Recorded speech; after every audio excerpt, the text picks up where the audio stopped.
Three things have helped me turn my struggle into resiliency during the past 7 years of my life. That was mentorship, involvement in a nonprofit organization, and community engagement. Before college, all I can remember throughout my life is dysfunction in my home and my community. My family was falling apart.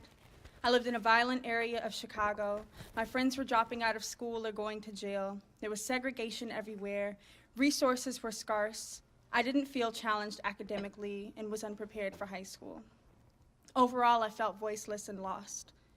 But through mentorship and involvement in after-school programs, community nonprofits, I found a way to emotionally escape those vices and effectively navigate the worlds around me. In those fostering environments, I was able to make connections with people like myself. I became critically conscious of the world around me and found a place in it. Early on in high school, poetry became a way to vehicle my emotions and find a voice. I met my mentor, Peter Kahn, who I'm very close with to this day, in my freshman year. He was a full-time poetry teacher and ran a school-wide after-school spoken word club, which I joined early on, and was a dedicated member throughout the rest of my high school career. The club met twice a week. There was creative writing activities, school-wide performances, and in the community. Peter helped me change my attitudes about academics and helped me deal better with my home situation. He led me towards the right people. And it was easy to notice how mentorship and after-school involvement quickly transformed me from being a disengaged student to a very high-performing one. If it were not for Peter, I would never become a member of Young Chicago Authors, which I'll refer to as YCA. It was a nonprofit in Chicago whose mission is to transform the lives of young people by cultivating their voices through writing, performance, publication, and education.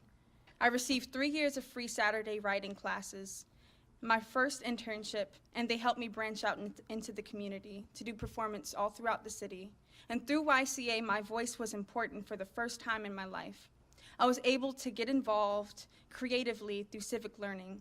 I participated in forms of activism through my art, where I spoke out against the vices in my Chicago community, racial discrimination, violence. And YCA made up for those resources I was missing. Overall, I grew at multiple capacities, socially, emotionally, and academically. At the ending of high school, my mentor was helpful in preparing me for college. He helped me find the courage to actually think about positioning myself in a college setting, because college wasn't realistic financially, and no one in my family went to or finished higher education. I was recommended for a scholarship at the Posse Foundation, and through Posse, thousands of underrepresented high school students are recommended their junior year and go through a series of informal interviews to compete for a full tuition leadership scholarship to partner colleges or universities. I was accepted into Connecticut College. And the day I moved in was very overwhelming.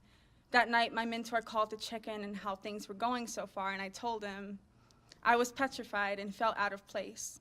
His one piece of advice was to get involved, and that's exactly what I did. So through the Office of Volunteers for Community Services, which I'll refer to as OVCS, I became a mentor to an 8th grade girl at Benny Dover Jackson Middle School. She was having a lot of trouble.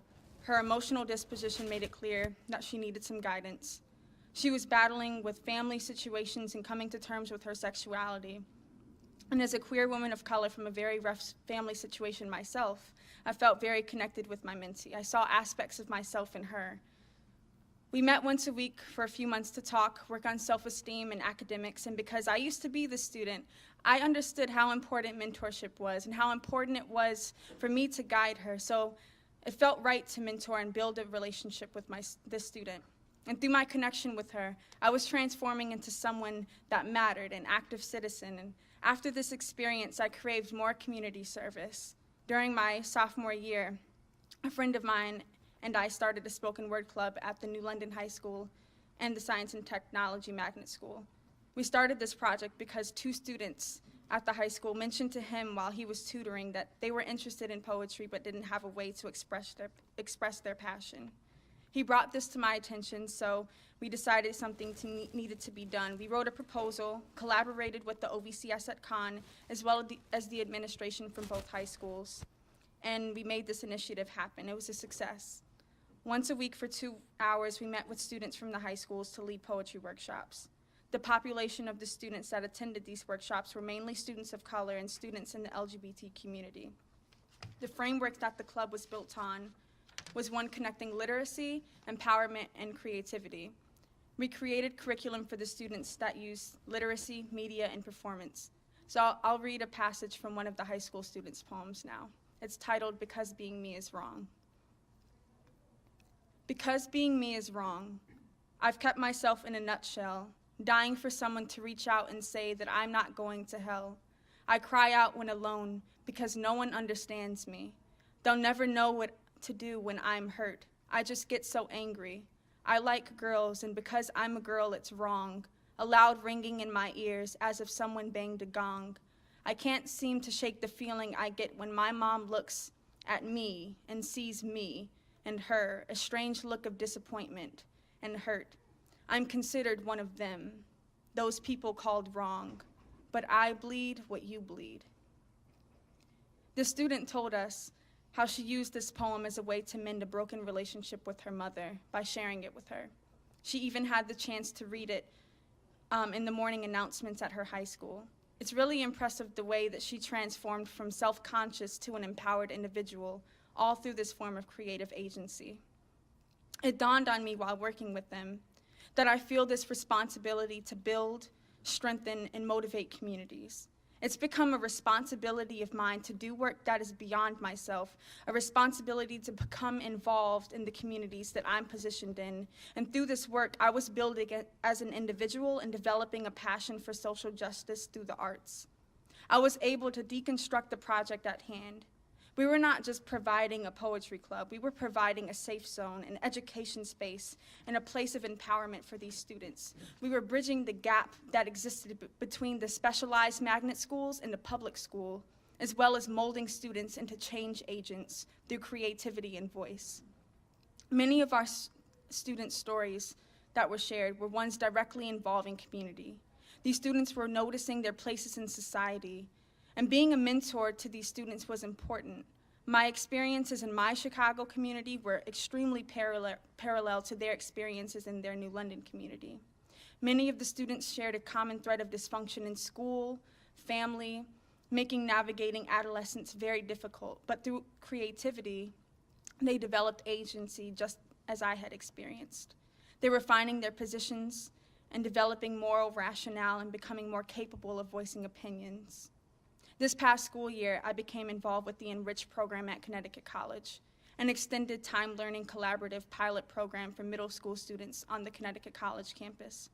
Benny Dover Jackson Middle School students came after school, completed a series of mentoring and academic tutoring activities with college mentors, and then participated in a wide range of workshops led by the college students. I worked with two friends of mine, creating and leading poetry workshops with the middle school students. We use the same framework of linking literacy, empowerment, and creativity. The Enrich mentees expressed through their poetry how important the New London community was to them. They talked about importance of culture, families, and school, shared dreams, and how they planned on achieving them. So community learning has been essential in my ability to navigate my struggles and obstacles. I've utilized community learning in my Chicago community, my college campus, and in New London. My work as an engaged citizen has constructed my emotional and social resilience. In Chicago, my perception was shaped by violence and dysfunction. Involvement in community, education, and mentorship has shaped my academic success as a college student, as well as my emotional and civic health. I learned a sense of accountability through my work. As someone who was faced with difficulty and strife through childhood, adolescence, and even now, I'm able to transform struggle into capital. I know the benefits of connecting with the community and relationship building with youth similar to myself. I enjoy the work that I do with these students in New London. I see myself in them, believe in them, and feel a commitment to them. At Connecticut College, I realize I'm not just a student. I'm a friend, a mentor, a worker, a role model, and a citizen. I was once disconnected from my community and frustrated because I felt failed by institutions. But the way for me to rethink and change my perception was through involvement in institutions, the same ones in the community. I see my future hopeful and abundant with work in education, community work, activism, social justice. My past struggles are now my once unique are now my unique strengths that I use to help others find meaningful ways to connect, to strive, and to thrive. Thank you.